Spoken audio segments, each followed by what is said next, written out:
Muito bem, estamos de volta com Hoje em Dia para discutir o trânsito em São Paulo e no resto do Brasil. Olha só esse número aqui, ó. A pesquisa do Ibope revela que o paulistano perde em média 2 horas e 42 minutos do dia parado nos congestionamentos. Em média. Velocidade média dos veículos no horário de pico da manhã é 32 km por hora. Isso aqui é um exagero, né? Quando a gente consegue atingir 32 km por hora, tá bom em São Paulo, viu? No período da tarde, a média fica em 18 km por hora. Bom, essa daqui tá mais parecida com a realidade, com o que a gente sente no trânsito. Agora, São Paulo não é o único problema. A gente discutia aqui no intervalo que algumas capitais brasileiras, em algumas cidades brasileiras, o trânsito é até pior. Falamos aqui sobre o exemplo do Rio de Janeiro. Mas, enfim, falando de todas as capitais brasileiras, imprudência, despreparo dos motoristas, transporte coletivo sucateado, malha viária saturada e, sem dúvida nenhuma, sucessivos recordes nas vendas de carros novos. Como se vende carro no Brasil? São os ingredientes de um problema comum às grandes cidades brasileiras. Resultado, caos no trânsito. Uma desconfortável rotina que nós vamos conferir agora. Começando, já que vamos dar um giro pelo Brasil, vamos começar por Porto Alegre. –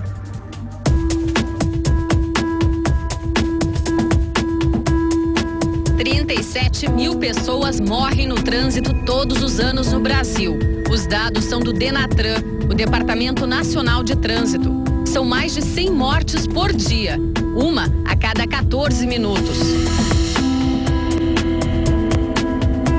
Os pais de uma dessas vítimas conseguiram transformar a dor em mobilização popular. Desde 1995, quando seu filho morreu aos 18 anos, em Porto Alegre, eles lutam para conscientizar motoristas e pedestres com o programa Vida Urgente. O símbolo do Vida Urgente é uma borboleta. É possível ver a marca em ruas e avenidas da capital gaúcha.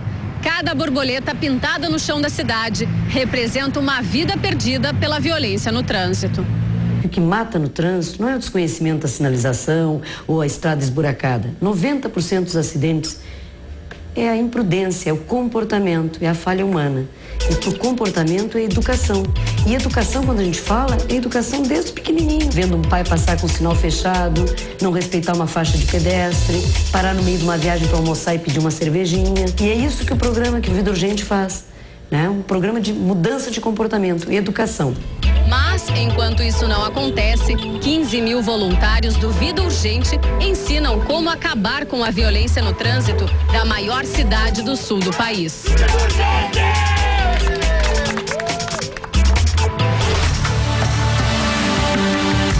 Uma obra que se arrasta há quase 12 anos. São apenas 6 quilômetros de trilhos. O metrô de Salvador custou uma verdadeira fortuna e ainda não foi entregue à população. R$1 bilhão. Para os baianos, o meio de transporte que poderia desafogar o trânsito intenso da capital já virou lenda. É uma lenda, vai virar história. Meus netos vão crescer, esse metrô. Creio que não, viu? Isso aí é papo para boi dormir. O transporte que atende a maior parte da população é o bom e velho ônibus.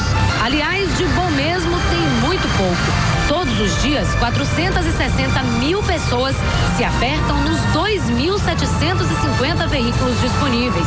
A maioria não tem ar-condicionado. E numa cidade onde a temperatura média é de 27 graus, o calor fica insuportável dentro dos coletivos.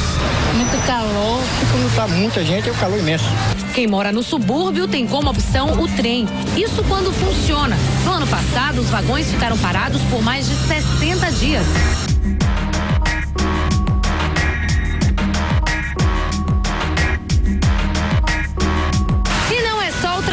Coletivo que está caótico em Salvador.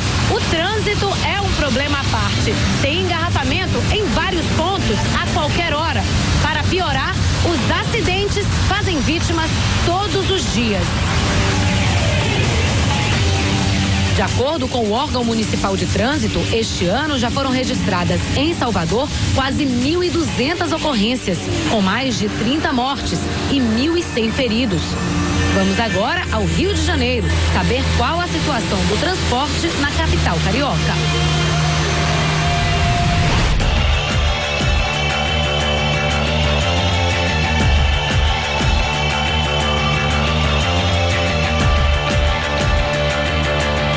batida entre 2 ônibus deixou 4 pessoas feridas, entre elas os 2 motoristas. Um deles foi arremessado por cima do veículo. O acidente que aconteceu no mês passado mostra como anda o transporte coletivo no Rio. Tem umas linhas aí que os ônibus correm muito, né? A gente paga muito e tem pouco retorno aqui de imposto. Na Central do Brasil, ponto de chegada e partida de muitos ônibus, as filas são comuns e o coletivo já sai do ponto final lotado.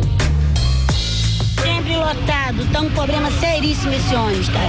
Agora mesmo ali na frente, quase que a gente morria ali porque apertava um, apertava o outro. A falta de respeito com o ser humano, né, dos passageiros, né? É um caos total. No aperto da superlotação, o sonho de ter um carro. Todo mundo daria preferência a um carro, né? Mas andar de carro também não é a garantia de conseguir encarar o trânsito no Rio sem problemas. Se pegarmos o número de habitantes e dividirmos pela quantidade de carros, a média é de menos de 3 pessoas por veículo. E o resultado disso a gente pode ver nas ruas. Trânsito lento e muitas reclamações. Coisa de louco aturar esse trânsito. É sinalização, radar, tudo isso que atrapalha. São 2.365.000 carros, segundo o Detran. Este engenheiro de trânsito explica que a facilidade de crédito aliada ao crescimento econômico fez com que a venda de veículos aumentasse. Você não faz mais pesquisa, você não faz um planejamento da cidade, você não acompanha o planejamento. O excesso de veículos também complica o trânsito em Belo Horizonte. Belo Horizonte hoje já virou rotina, né? A gente já tem que acostumar com isso. É a ideia, tem que acostumar com a ideia. Não tem jeito. Falta espaço onde sobram veículos. Por toda a capital mineira, a situação é bem parecida. Trânsito lento, ruas travadas e muita espera. Nós estamos quase superando a China, porque o trânsito está caótico. Péssimo, horrível, tá cada dia pior. É um caos total. Acabei de comprar essa moto agora para me trabalhar, porque de carro tá sem condições e de ônibus sem condições de transitar aqui em Belo Horizonte. Já tá ficando insuportável, daqui a pouco já tá precisando de rodízio de placa. Agarrado, pior do que nunca. Pela manhã ou no final da tarde, o trânsito dá um nó. Segundo a BH Trans, empresa que gerencia o trânsito na capital, Belo Horizonte teve um boom de veículos nos últimos anos, saltando de 655 mil em 2000 para mais de 1 milhão em 2010. Desse total, 909 mil são carros. Algumas importantes iniciativas podem ajudar a reduzir os congestionamentos, como os corredores exclusivos para o transporte coletivo. E a central de monitoramento com câmeras em locais estratégicos para identificar as regiões e os horários mais críticos. Mas ainda é pouco para solucionar o problema, de acordo com este especialista em trânsito.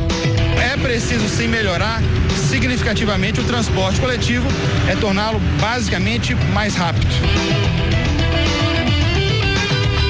As pessoas ainda não criaram a consciência de que é um espaço público que cada um tem que dividir com o outro, é uma falta de cordialidade.